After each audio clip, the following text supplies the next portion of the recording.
So I'm just going to say a few brief words about Maiden. We're the headline sponsors of today's conference, and we're really pleased to be with you here today.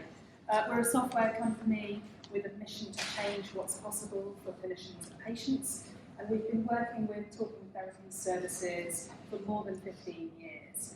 So today our iaptus patient management system is used by over 60 providers of children and young people's mental health support, including NHS trusts, local authorities and charities. So we're really delighted to have one of our customers here today in Hammersmith, Fulham, Ealing and Hounslow Mind. Please do come to our stand. We've got a stand out in the networking area.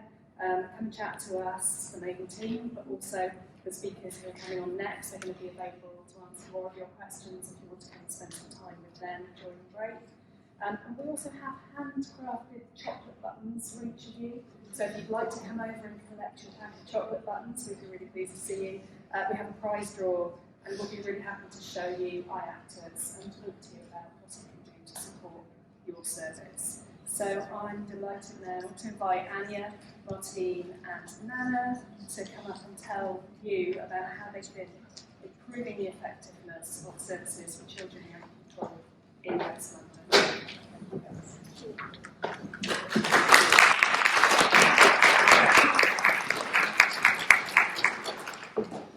Hi everyone, we're really looking forward to those handcrafted chocolate buttons. Everyone, I'm Nana Owusu. I'm the Clinical Lead and Director for Children and Young People Services at Hammersmith, Fulham, Ealing and Hounslow Mind, HFEH for short.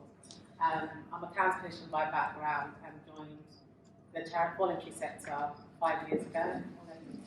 And I'm Anya Aggarwal, so I'm the Circle Service Manager, and I joined mine 2 years ago as well. I'm Martine, I'm the Business Support Manager and Project Lead. I do a lot of music and mental health workshops. I have a background doing administration and business support for CAMS, mainly West London Trust, hopping through the different services. So yeah, it was really interesting. Okay, so today what we're going to be talking about is how we utilise data meaningfully to improve and design our services. And so what we're going to go through, we're going to touch on some of our services that we've developed and designed based on data, and the key element of this is about user voice as well, utilising data meaningfully with user voice. So just to introduce mine, because a lot of people, when they hear about Hammersmith, Fulham, Ealing, Hounslow Mind, they think about national mind. I always say that's the shiny one you see everywhere. We're a local mind, and the key thing to know about is Mind is a federated organisation where each local mind has to seek its own funding, and each local mind is never the same. The beauty of having a local mind is the fact that we can shape and develop services according to the needs of the community, really hearing those community voices and thinking about the local needs and shaping and designing our services according to the local area. So we have, within Hammersmith, Fulham, Ealing and Hounslow Mind, we have adult services and the youth services. So therefore it's great to have that service from the cradle to end of life, where we really have that seamless service running across for children and young people and their parents and professionals as well that we work for. So just to give you context in terms of what we're going to be touching on today, I think it's important just to talk about the journey and why. I mean, if you had asked me, I'd be so excited standing here talking about data, clinical database systems 10 years ago. I'm like, really? But it's really exciting how we've utilised, especially working with Maiden, and Martine will go into that, how we utilise Maiden to develop and work with iaptus to collect our data to effectively develop our services. So when I joined, it's exactly 5 years this year that I left West London Mental Health Trust as a camp clinician to join Hammersmith, Fulham, Ealing and Hounslow Mind to set up one of the first trailblazer sites for mental health support teams. So we were one of 2 of the voluntary sectors that won the bid to be providers for the mental health support teams. So coming into Hammersmith, Fulham, Ealing and Hounslow Mind, there was a small team of 6 staff that provided psychoeducation, school assemblies, and general preventative mental health care across Hammersmith, Fulham, Ealing and Hounslow. So they didn't have a clinical database. I think they had a small CRM, but most of their data was collected on spreadsheets and the small CRM, but was very disconnected, very disjointed. So we just made from Maiden iaptus. And that's when, so the mental health support teams, we needed to flow, one of the key elements was flowing data to the NHS cloud, through the NHS cloud. And iaptus was our best option, and I had worked with iaptus in my previous trust as well. So it was quite interesting. It was a massive shift for the organisation, and it was quite interesting because they're bringing your NHS thoughts into this service we work with. So this is too big for us, so it was quite interesting. We had to train and develop all the staff, and this included the wider organisation, not just the youth services as well. And it was really key in thinking about how the voluntary sector work with NHS to deliver health outcomes at a local level, and you'll see that through our work with the circle. And then Anya has been leading on the work with YSUB, bringing in the digital element of working with young people. As much as children and young people love, we see it on the news, in research and everywhere, that as young people are always constantly on tech, on their phones, but we've heard from young people that also do want to talk to humans, they want that human contact. So one of the things with our services is a blended model where we do utilise digital offers as well as face-to-face. Ooh, all my time. And then we'll have people talking. Oh, there you go. And then thank you. That's what. And then we're going to talk, Anya will talk a bit about our circle, which is our crisis prevention cafe. That was, we utilised data from young people, professionals, to develop and co-design this service. I'm going to hand over to Martine. Thank you. So as Nana mentioned, one of the big things coming in was bridging the gap between the voluntary and the statutory services that we provide with the induction of the MHST. So in terms of our past working, how we did it, as Nana was mentioning, was mainly we won projects and bids, and they were quite standalone projects. And that tends to be the case for a lot of charities, where, for example, developing well-being advice to CYPs. So this is like, for example, one of the well-being team's key objectives. And that then led on to basic data collection. So that would be demographics, project-based bespoke outcome measures, and not very much clinical notes, very much headline topics for what we then go on to in terms of project reports, mainly based on the agreed project goals. So what we found is, as Nana mentioned, it was very disjointed. A lot of Excel files, separate, tend to be based on what the project was, quite separated. So in terms of the transition, with the MHST project, it was very specific in terms of the core functions, mainly delivering one-to-one and group support, whole school approach, working with school staff, and also providing signposted support.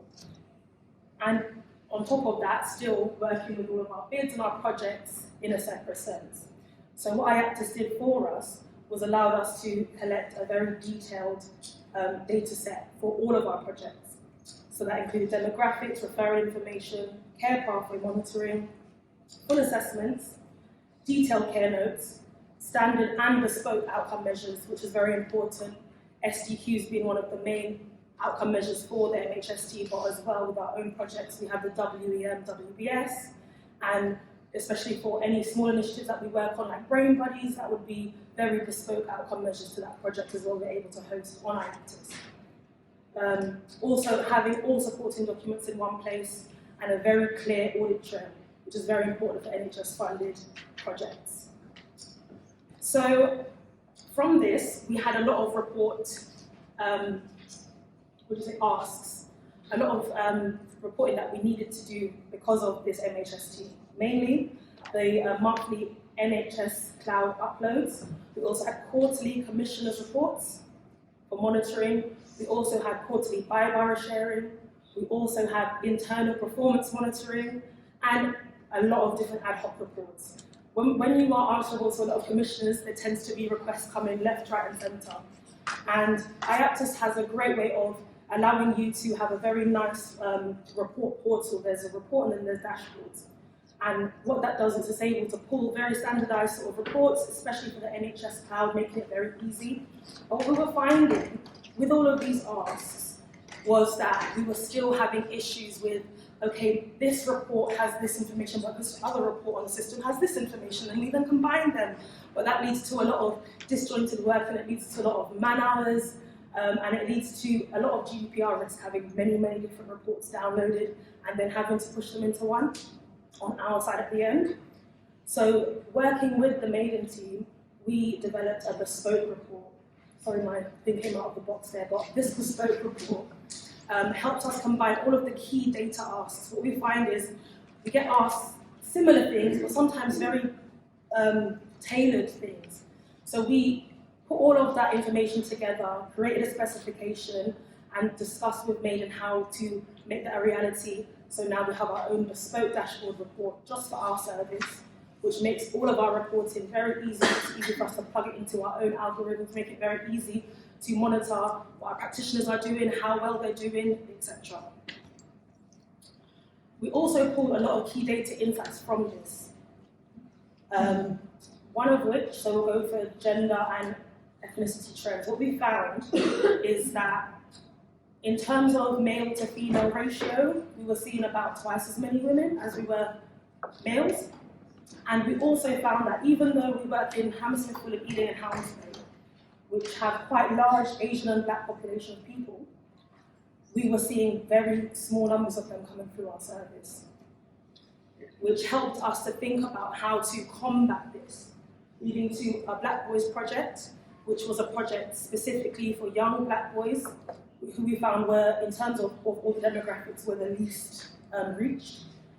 This was a push where we teamed up with football clubs and we teamed up with Black mentors to help them think about their mental health and destigmatize.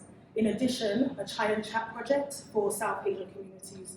We found that, especially parent workshops, because a lot of the barriers to access tended to be maybe parental worries about mental health access, and these are some of the things that we were able to see in the data to help us inform our projects. Another trend we noticed is time and treatment and repeat referrals. So with any NHS project, we are very sensitive about time and treatment, especially with the MHST. We are supposed to be offering 6 to 8 sessions. That's kind of a 6 to 8 week turnaround, basically. But we were finding that there were a lot of young people that were being held within our service for maybe sometimes 10 weeks or more, which is an issue.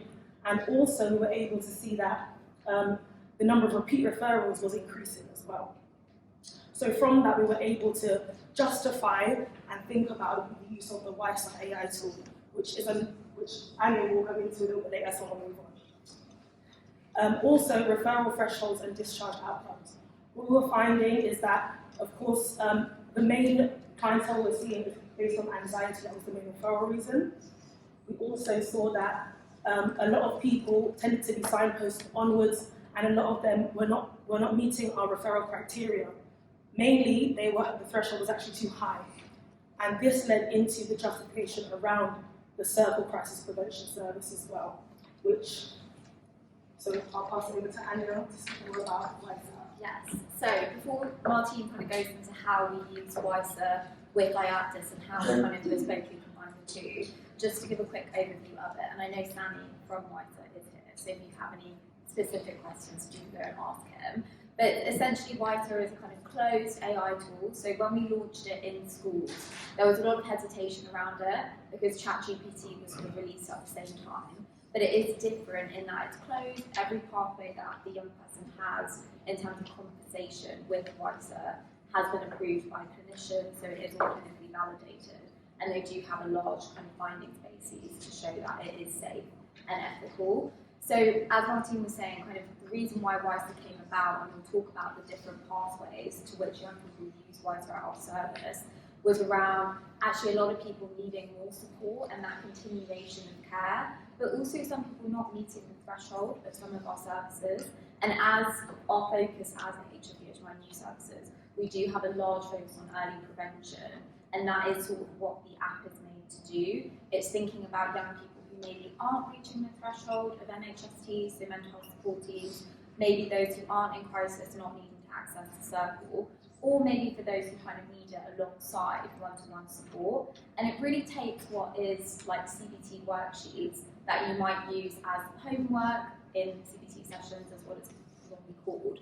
It might kind of take that in a more accessible, adaptable form. I think working with young people, we're constantly evolving and we're constantly learning from them as well. And we had a lot of feedback to say that actually they do want to utilise technology in a way that is clinically safe and ethical. And so WISER kind of came in as a solution to that. So it's really thinking about, they have different tool packs on WISER and they can make that bespoke to them. So thinking about, you know, we had a conversation about grief earlier, young people can access a tool pack on grief and supporting them with that. And the really nice thing about WISER as well is that it is available 24/7, and under our pathway young people access the premium version for free, and they can access it at night time where we know that a lot of services are closed other than A&E, so it's kind of reducing someone perhaps going to A&E if they have no one to speak to and just need to kind of talk things out, but also thinking about, yeah, in the early morning when young people sort of just can't go to sleep,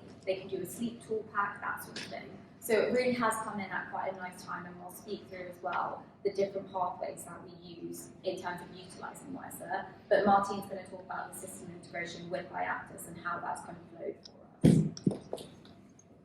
So integrating WISER to iaptus, this was a key moment for us because when we think about trying any new services, etc., we want it to be clinically safe, we want to be able to monitor it, and also with all the training and development that we had on staff to use iaptus, we didn't want to have to use now another platform to be able to have to screen through things, etc. So this was a really key moment. The great thing about WISER is it's completely integratable with iaptus in a way where it's clinically safe, as I mentioned, where all of the content within WISER is reviewed by clinicians, CAMS clinicians, a lot of CAMS clinicians were part of the development. But in addition to that, we are able to, as practitioners, log on to iaptus and review all notes and conversations that happen through the app, just through our normal clinical notes review on iaptus. It's adaptable, so just as iaptus is incredibly adaptable, so is WISER. In terms of the front face of the app, we're able to put our own branding in, we're able to suggest our own modules, we're able to hide certain things and also bring certain things to the forefront depending on our clientele. So mainly it was sort of young teenagers that we would have using the app, so we made sure that the content was fitting with that. Incredibly secure as well. So it's not a social media platform, it's completely closed as Anya mentioned. So there was no need for any external email sign up, etc. We're able to send them a link straight through to their phone. They're able to create a nickname and they're on the system and it's all linked. And SOS, this is incredibly important. With young people having access to it 24/7, knowing that sometimes in the evenings there can be a dip and in their mood. So this SOS feature was incredibly important. It was able to flag through iaptus, but also through our own email, where if someone puts in anything risky, the app itself will let them see, SOS numbers and services that can help them in the moment, but also it will let us know so we're able to then follow up as appropriate. In terms of the integration process, the whole thing was handled by the mailing team and the WISER team. It was nice and seamless, we didn't have to get too involved. We saw the final sort of look of it and we all agreed things and it was all done, so really nice and seamless. Yeah, and then just coming back to how we use WISER and how we've kind of integrated that through learning from our data, learning from actually, people were being held in treatment for quite a while because they were finding it difficult to move on or there was nothing to kind of move on to. So we've got just some examples here around how we use it as a service. So number one, it's for waiting lists. So at the moment, everyone's seen a rise in young people accessing mental health services, as was our service. So our MHST practitioners are sort of at capacity. So when they're at capacity, we hold an internal waiting list, and all young people on the waiting list have the option to have access to WISER. So there's something in the meanwhile for them to utilise. They can start to have that conversation, start to build up familiarity with CBT, because it is a CBT-based app. So that's sort of one of the signposting resources we give them in the meantime. Secondly, we use it alongside the MHST service. So thinking about young people who are accessing kind of 6 to 8 weeks of treatment in terms of doing their kind of own practice, why is this something they can use, but also in between sessions if they need support and they want to practice the skills that they've learned on the app. It is, again, very CBT based, which is in line with the low intensity CBT based interventions that are offered in schools under the MHST. So it does complement each other quite nicely, and it's also something that young people can bring to their sessions and say, you know, this is what I was doing on WISA this week, this is what it brought up for me, so it facilitates quite a nice conversation there as well. And then in terms of the circle as well, so we'll go on to talk about what that looks like, but again, providing that moving on package, making sure that young people are sort of signposted on and they have that continuation of care as well. And then also in our wellbeing team as well. So again, alongside interventions, waiting lists, but also as a standalone intervention in itself as well, for people who perhaps aren't reaching that threshold of needing one-to-one support based in schools or colleges. What we're going to do, I'm going to add a video link that hopefully these slides will be shared. I'm not going to stay on this one because I saw the 3-minute sign about 3 minutes ago. So what we're going to do is introduce the circle. The circle, to be honest with you, is something that I'm really proud of. So as my background, I'm a nurse by background, so I worked in psych liaison on the wards. And from those times when we used to see young people presenting in crisis in A&E, most of the young people did not actually need that acute level of help. And the re-traumatizing of what they're experiencing, sitting in A&E for 4 to 5 hours, or sometimes even longer, where actually if they had someone to speak to, they could have been de-escalated and supported and provided the strategies and skills to manage that moment of distress in that moment. And so a couple of years ago, an A&E audit came out with some data about presentations in A&E across North West London, and the provider collaborative, I met with them and they were really concerned about how they address this. And I said, oh, I have an idea, because about 7 years ago I penned an idea that actually if we had something on the high street that young people and parents and professionals would just come to and speak to someone before they tip over to that moment of crisis, we could actually save A&E money and time for people that actually needed that level of support, and actually save those young people from being re-traumatized and enable them to get the help in the moment they needed that help. And that was how we developed the circle, and it was totally co-produced, thinking about the data and young people's voices from the beginning to the end. About 1 minute, I'm going to let Anya just talk about what's happened today. 1 year on. Yeah. Thank you. So we celebrated our 1 year opening of the circle in January. So this is just the information from January to January from when we opened. We're really proud that we kind of saw over 500 people were kind of referred or dropped into the service. We actually gave 340 direct interventions. And in terms of key emerging themes, I think it's really important how we're utilising the data from the circle and where we're feeding it to. And we had a meeting with the commissioners yesterday thinking about emotionally based school avoidance. That's something that's really coming up a lot and not a lot of people know much about. I think we're all still learning a lot about it, how to support young people dealing with emotionally based school avoidance, but also how to support parents and carers, because there is that element of feeling really hopeless, powerless, but also the kind of statutory thing around that where you can get fined if you're not putting your child in school and meeting certain attendance rates. So a lot of the data that we are seeing at the circle, we're working with kind of local social care teams, we're working with CAMS teams to feed that data and have that multidisciplinary liaison around what we're seeing and what is helping as well. And we've really been trying to work with schools as well around reintegration plans, thinking about making it very young person led. So yesterday, like last night, I was at the circle with the young person presenting with emotion-based school avoidance, and they had tried to get him to go to school 9 to 11, and that just wasn't working because, funnily enough, 9 to 11 it was history and maths, and it was the 2 subjects that he hated the most. So we shifted that and we thought about, okay, what if we start with just thinking about just going to drama for tomorrow? And that was at the end of the day. So the plan for today was just going to drama and then coming to the circle afterwards and just going from there. And you could see kind of a weight lifted off his shoulders, thinking about, okay, I don't really know what's happening for me, but this is making a bit more sense. And also I think the reframing of the narrative from school refusal to emotion-based school avoidance, making it less onus on the young person, less blame on the young person, shifting that away from this is not a you problem, you have support around you to deal with this, and let's figure out together what the key triggers are and how we can support you kind of shift back into school.